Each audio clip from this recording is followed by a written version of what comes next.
Olá pessoal, sejam bem-vindos à nossa 10ª aula do projeto Certifica Comigo.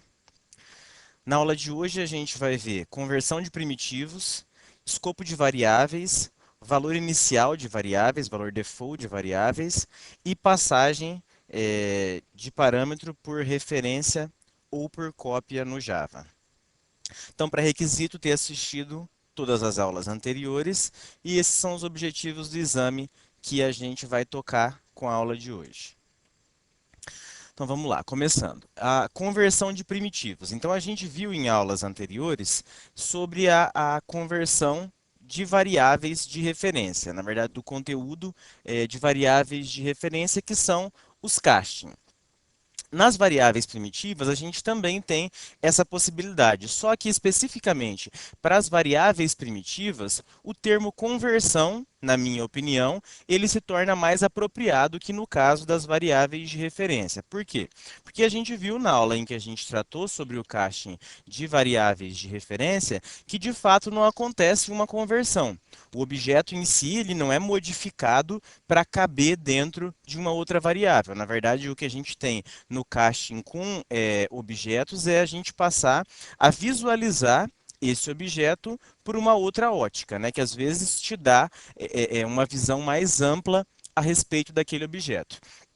Já na operação de casting de tipo primitivo, a gente tem sim uma operação que é realizada e converte essa informação em outra. Mas a ideia que tem por trás é bem parecida, né? Tanto que as formas elas também são muito próximas. Então, uma delas aqui, uma das características comuns, são os tipos das operações de casting com primitivos. Elas podem ser implícitas e explícitas, né? Seguindo a mesma ideia que a gente tinha antes. O que é a conversão explícita ou casting explícito?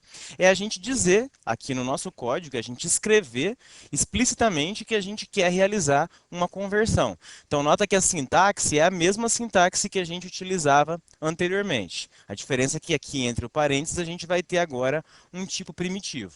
Então, nesse primeiro exemplo aqui, o que eu estou fazendo? Eu atribuí a minha variável x, que é double, o valor 5.3, e na linha de baixo eu quero atribuir a uma variável y, que é inteira, o valor também de 5.3.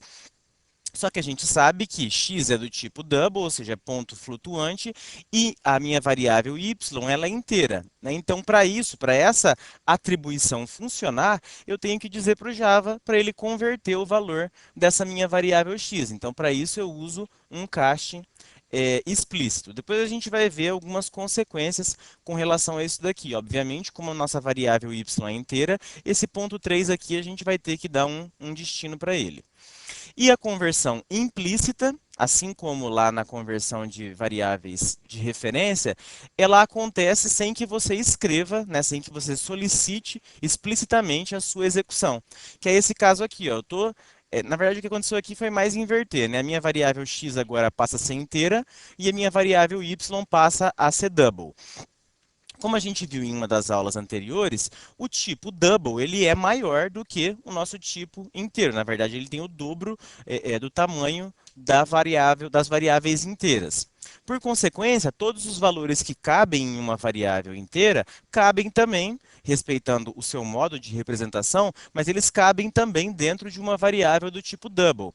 Então, esse tipo de conversão ele não vai te trazer prejuízo com relação à representação da informação. Então, assim, você possivelmente não vai perder eh, na representação de uma variável que era inteira, passando ela para double. Então, aqui ele permite que você faça isso daqui vai compilar, só que internamente o que vai acontecer também é um cache aqui explícito, né? Ele vai falar, ó, esse x ele é inteiro, mas converte ele para double para ele caber nessa variável y. Para ele caber não, para ele ser representado nessa variável y.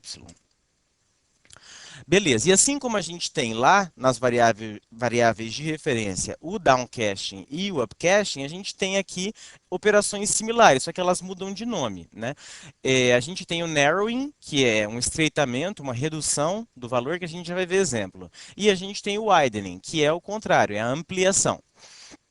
No narrowing, a gente tem a conversão de um tipo maior para um tipo menor. A gente já viu até exemplo ali. E no widening, o contrário, de um tipo menor para um tipo maior. Não tem necessidade para o exame de você decorar o que, que é narrowing, o que, que é widening. Você precisa só entender a ocorrência deles, né? Identificar quando que é necessária uma conversão explícita. Então, aqui exemplo de narrowing. Eu tenho, é o mesmo exemplo que a gente tinha, né? Eu tenho a minha variável x, que tem o valor 5.3, e eu quero colocar esse valor numa variável que tem um tipo menor. Né? Então, o que eu vou fazer? Eu vou ter que estreitar, eu vou ter que reduzir esse valor para ele caber dentro dessa variável. Então, aqui a gente tem o narrowing. E o widening, que é a ampliação, é o contrário. Né? O x aqui que está inteiro, tu quer atribuir ele a uma variável double, que a gente sabe que ela é maior do que uma variável inteira.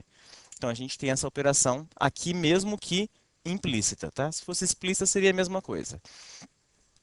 Nas operações de narrowing, ou seja, como eu estou estreitando uma informação em vez de estar ampliando ela, eu posso ter perda de informação, que é o que acontece no exemplo anterior que a gente viu e nesse exemplo que está sendo exibido no slide. Eu tenho o valor 5.7 na variável x e eu quero atribuir esse valor para a minha variável y, que é inteira.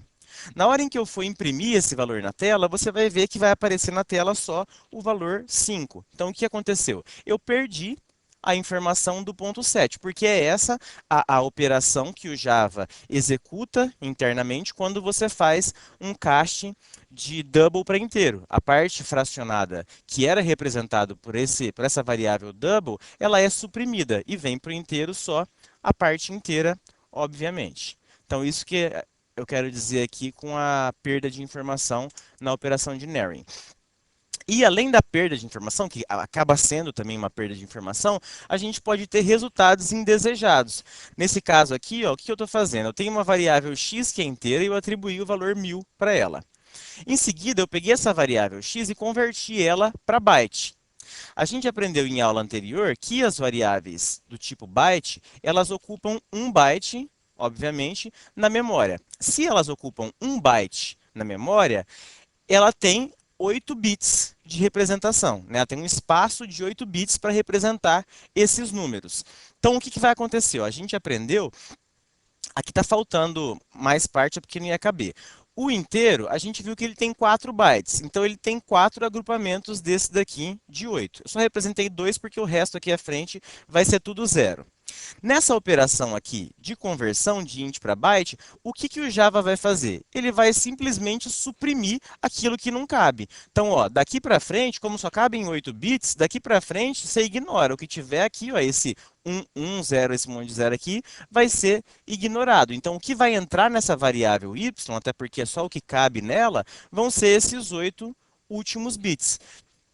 Se você souber fazer a conversão de binário para decimal, utilizando o sinal, você vai fazer a conversão disso daqui e você vai ver que esse número representa, em decimal, o número menos 24. Por isso que vai aparecer na tela menos 24 e não 1000. Tá? Por quê? Porque cortando esse número 1000 aqui para caber dentro de uma informação do tipo byte, ele se transforma em menos 24. Se você quiser aprender como que faz essa conversão aqui, é só você procurar na internet por complemento de 2.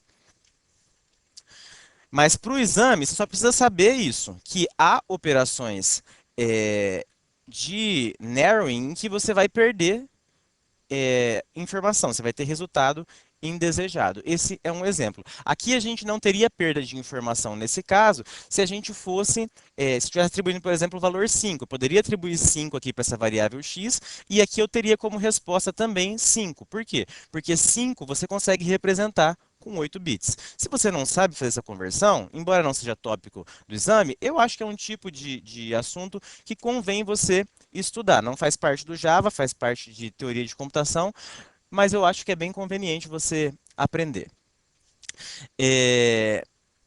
Aí aqui é só alguns detalhes, algumas operações de narrowing, elas requerem o caching explícito, tá? Então, ou seja, às vezes você vai precisar dizer explicitamente que você quer converter essa informação, você quer fazer uma operação de narrowing para ele compilar. Aqui são 3 exemplos em que 2 não compilam. Esse daqui não compila por razões óbvias, né? Todo literal que tem ponto, formado por números e tem ponto decimal, ele é visto pelo Java como um double.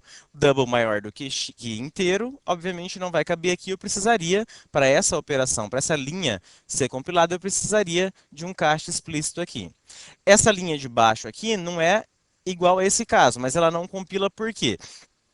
Porque o Java identifica que byte positivo vai até 127, ele sabe que 200 é maior do que 127, ele sabe que isso aqui, então, é um inteiro em que a gente vai ter perda de informação.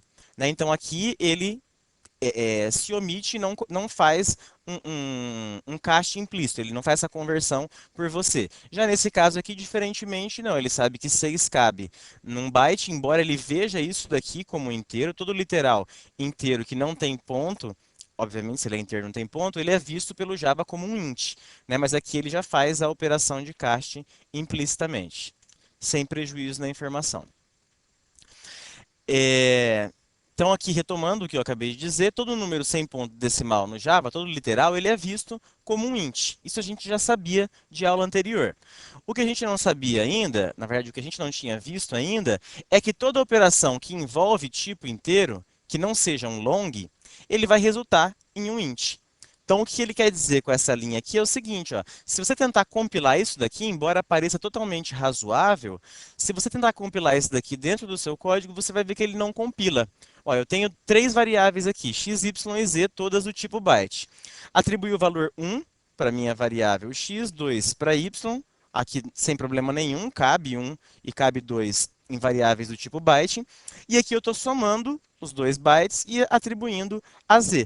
Por que que isso daqui não compila? Justamente pelo que está escrito aqui em cima. Toda operação matemática, né, envolvendo tipos inteiros que não sejam long, então não é long, é byte, eles vão resultar no inteiro. Então, essa operação aqui, x mais y, para o Java, ela é um inteiro, mesmo eu tratando isso daqui como byte. E tentar atribuir um inteiro para byte vai ter perda de informação. Então, aqui eu tenho, para isso daqui compilar, eu tenho que colocar um cache explícito para byte aqui, senão isso daqui não compila. Aí é só mais um detalhe, a gente vai falar mais depois sobre os wrappers, mas existem alguns tipos de variáveis que eles se parecem, alguns bastante, com primitivos, mas eles não são primitivos. Às vezes você pode se confundir, é a mesma coisa, só muda uma letra. Não, são coisas diferentes e têm consequências diferentes. Exemplo, às vezes você pode ver uma declaração de uma variável que ela é do tipo byte, só que ela está com B maiúsculo, diferentemente do que está aqui está com B minúsculo. Isso significa o quê? Para cada um dos primitivos, a gente tem uma classe desenvolvida pelo Java, que são classes chamadas de wrappers. Tem as implicações e o porquê delas existirem, elas têm seu uso justificado, só você não confundir achando que são a mesma coisa, são coisas similares. Mas a gente vai ver isso com mais detalhe em aulas futuras.